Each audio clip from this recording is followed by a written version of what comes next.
ऐसा नहीं है कि क्रोध मात्र एक जाति धर्म विशेष को आता हो, क्रोध सबको आता है।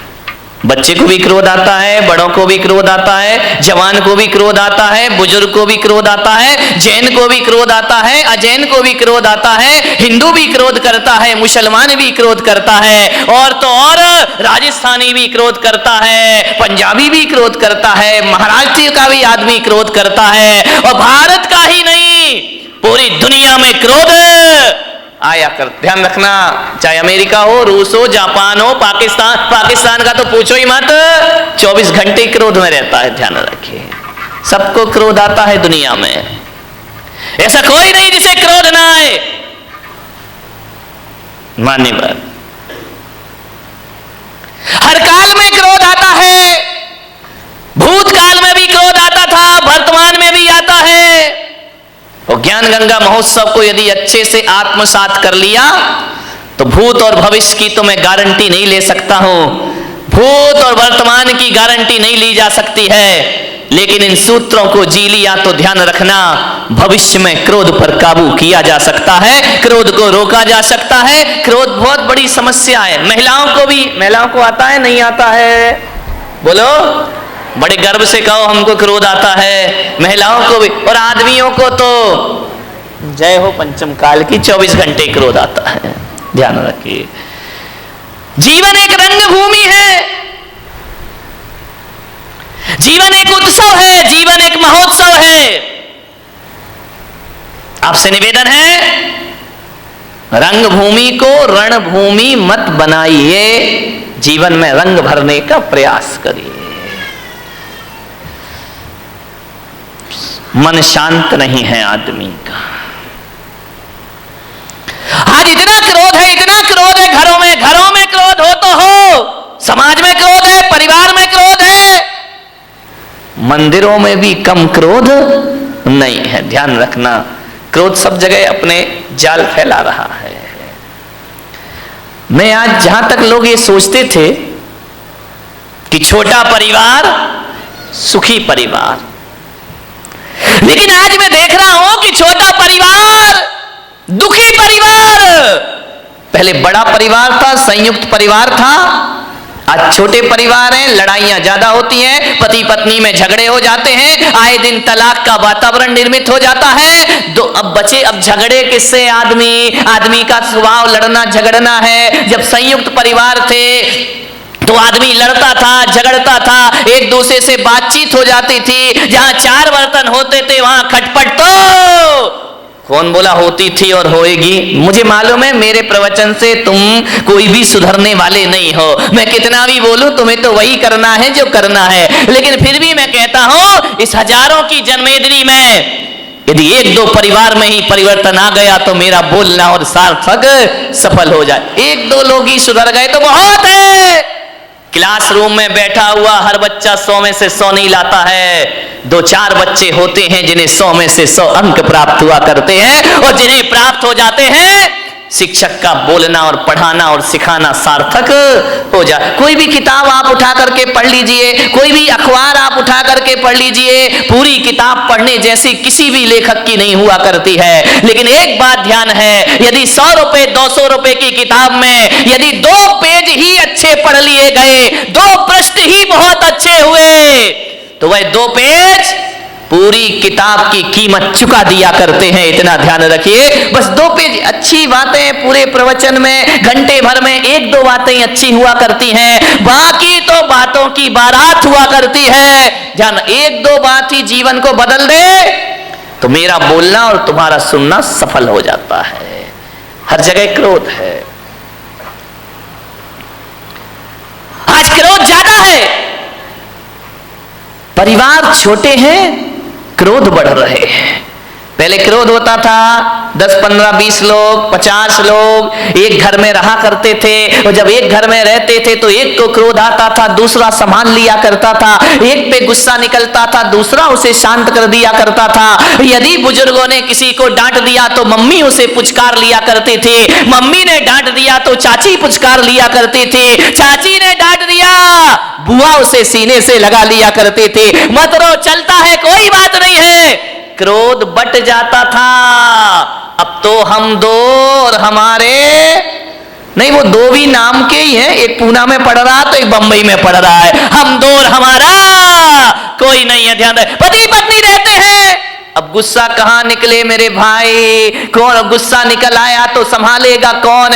कौन प्यार से हाथ फेरेगा? कौन गले से लगाएगा? अब पति झगड़ता है तो पत्नी का पारा चढ़ जाता है, पत्नी झगड़ती है तो पति का पारा चढ़ जाता है। और कभी कभी जब दोनों के पारे चढ़ जाते हैं तो तलाक की नौबत आ जाती। छोटे परिवारों में क्रोध ज्यादा हो रहा है, ध्यान रखिए। बड़े परिवारों में क्रोध, एक आदमी को यदि गुस्सा आया, दादाजी को गुस्सा आया, पापा जी को गुस्सा आया, तो ये होता था, थोड़ा गुस्सा इस पे निकल जाता था, थोड़ा गुस्सा उस पे निकल जाता था। 50-50 ग्राम क्रोध बट जाया करता था।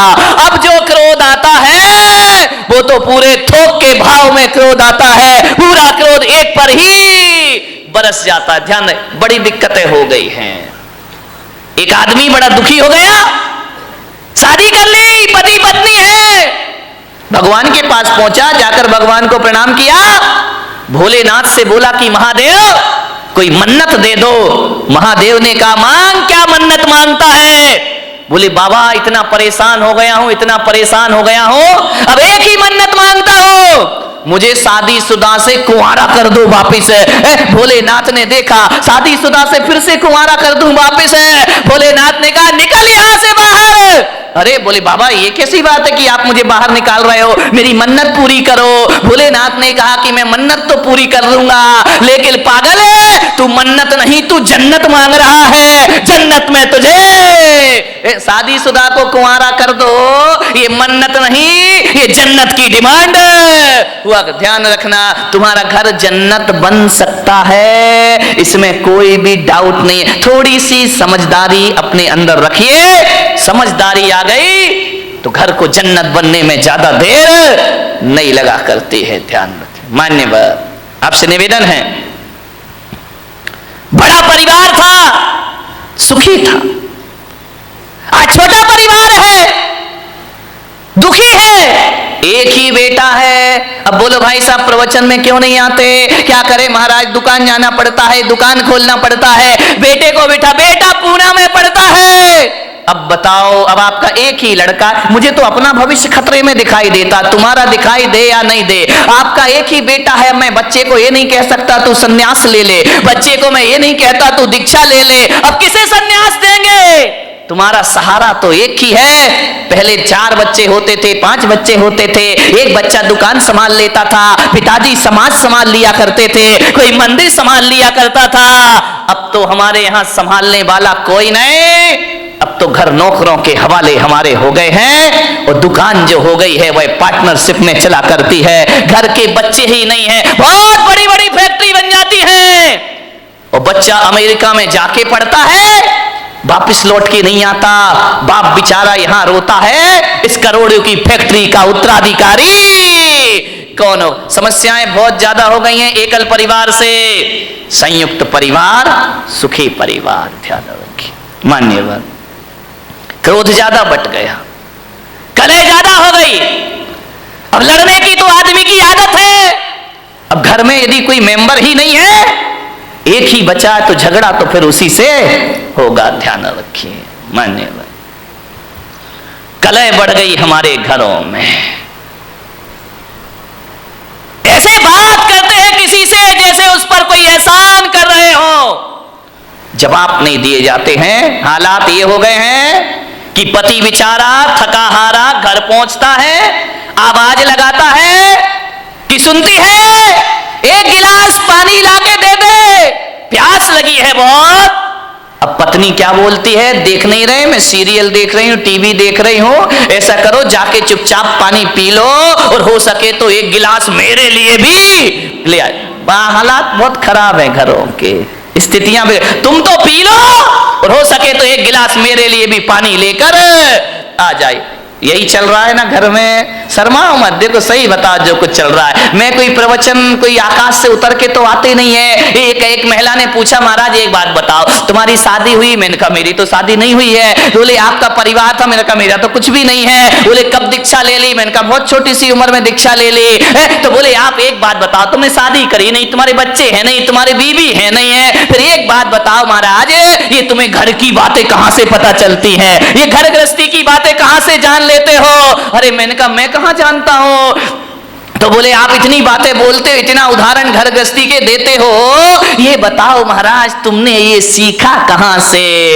मैंने कहा मैंने कुछ नहीं सीखा देवी, तुम्हारे पति आते हैं मेरे सामने, रोते हैं, चले जाते हैं, अपनी घर की बातें तुम ही बता जाती हो, तुम अपनी बातें बताती हो, मेरा प्रवचन तैयार हो जाया करता है। और कहां से प्रवचन लाऊंगा? प्रवचन तो तुम्हारे बीच से बनेंगे, मैं कहां से लेकर आऊंगा? तुम ही आते हो महाराज, ये परेशानी, ये दिक्कत, वो दिक्कत है, बस मैं नोट करते जाता हूं, मेरी डायरी में प्रवचन तैयार हो जाया करता है। और प्रवचन आएगा कहां से? समाज की बातें समाज के बीच रखना पड़ती हैं। आपको उसी भाषा में समझाया जा सकता है, आपको शास्त्रों की भाषा में समझ में आने वाला नहीं है। उदाहरण भी वही दिए जाते हैं जिसमें आप सुबह शाम जिया करते हैं। ध्यान रखना, ये दिल की बातें दिल तक पहुंच जाया करती हैं, वरना ज्ञान की बातें एक कान से सुनो और दूसरे कान से निकल जाती हैं। ध्यान रखिए, बड़े परेशान हैं लोग, बहुत हैरान हैं लोग, क्रोध से परेशान हैं।